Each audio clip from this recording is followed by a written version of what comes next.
Pourquoi a-t-on inventé l'euro? En 1999, 11 pays européens ont remplacé leur monnaie nationale par l'euro.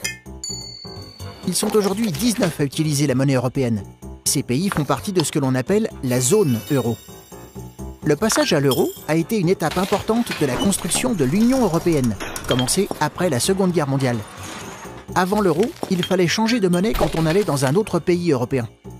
Par exemple, pour aller en Espagne, un Français devait aller à la banque pour changer ses francs contre des pesetas.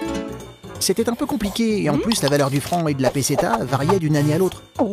Ainsi, en 1970, un franc valait 12 pesetas et en 1980, un franc valait 16 pesetas. Difficile avec ces changements de comparer les prix entre les pays. Ces écarts étaient aussi compliqués pour les entreprises qui vendaient leurs produits dans d'autres pays européens. Pour supprimer ces écarts, le plus simple a donc été d'utiliser la même monnaie dans les pays de l'Union européenne. L'euro a donné plus de puissance aux entreprises et il a encouragé le tourisme entre les pays européens. Et puis, on se sent plus proche quand on partage la même monnaie. L'euro a été un moyen d'unir davantage les Européens. Pourtant, certains pays européens, comme la Grande-Bretagne, ont gardé leur monnaie nationale, parce que c'est un symbole de leur indépendance.